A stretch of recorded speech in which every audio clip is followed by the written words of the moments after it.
सैनिक देखील चौक्या सोडून पळत आहेत। आताच्या घडीची ही सगळ्यात महत्त्वाची ब्रेकिंग बातमी आपण पाहतो आहोत। युद्धाची ब्रेकिंग पाहतो आहोत। भारतीय लष्कराचा मला गर्व असल्याचं नीरज चोपडानं म्हटलेलं आहे।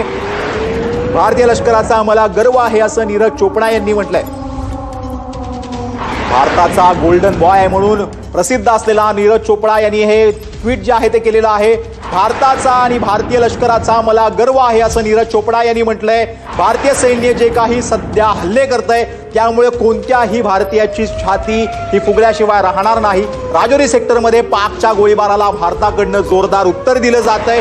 पाकिस्तान जिथं जिथं भारताला खिसवण्याचा प्रयत्न करतोय तिथं तिथं भारत जो आहे तो पाकिस्तानला त्याची जागा दाखवतोय। राजौरी सेक्टरमध्ये देखील भारताकडनं पाकिस्तानच्या गोळीबाराला उत्तर देण्यात येत आहे। सांबा सेक्टरमध्ये घुसखोरीचा मोठा प्रयत्न देखील बीएसएफनं हाणून पाडलेला आहे। आपली भारतीय सीमा सुरक्षा दल असेल त्याच्याकडनं देखील आता मोठा प्रयत्न केला जातोय। पाकिस्तानला चोख प्रत्युत्तर दिलं जातंय। सांबा सेक्टरमध्ये जे आहे तो प्रयत्न जो आहे तो पाकिस्तानकडनं करण्यात येत होता त्याला देखील आता भारतानं उत्तर दिलं। हल्ल्यामध्ये पीओकेतील काही टेरर कॅम्प देखील उद्ध्वस्त करण्यात आलेले आहेत भारताकडनं। भारताच्या हल्ल्यामध्ये पाकिस्तानचं मोठं नुकसान झालेलं आहे। आत्ताच्या घडीची सगळ्यात महत्त्वाची बातमी, हल्ल्यामध्ये पीओकेतील टेरर कॅम्प जे आहेत ते उद्ध्वस्त करण्यात आलेले आहेत। चांदीपुरामध्ये डीआरडीओनं आपत्कालीन बैठक बोलावली आहे। या बैठकीला महत्त्वाचे अधिकारी जे आहेत ते उपस्थित राहणार आहेत। चांदीपुरातील डीआरडीओच्या कॅम्पमध्ये दुपारी 2 वाजता ही बैठक होणार आहे।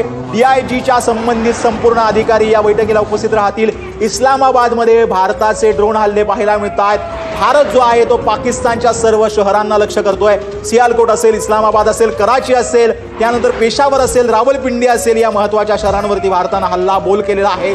मुझफ्फराबादमध्ये देखील भारतानं हल्लाबोल केला आहे। अमेरिकेनं पाकिस्तानला फटकारले। आत्ताच्या घडीची महत्त्वाची आणि अपडेटेड बातमी पाहतो आहोत। बलूच लष्कराकडून पाकच्या वायुसेनेच्या 2 अधिकाऱ्यांची जी आहे ती हत्या करण्यात आलेली आहे। बलूच लष्कर जे आहे ते पाकिस्तानवरती आता तुटून पडलंय।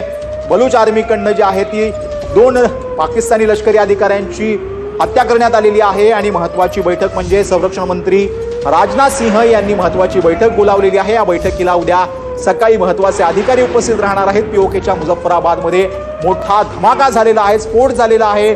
मोठ्या धमाक्यानंतर मुझफ्फराबादमध्ये ब्लॅकआउट करण्यात आले। पीओकेच्या मुझफ्फराबादमध्ये मोठा स्फोट झाल्याचं पाहायला मिळतंय। आत्ताच्या घडीची सगळ्यात महत्त्वाची आणि ब्रेकिंग बातमी आपण पाहतो आहोत।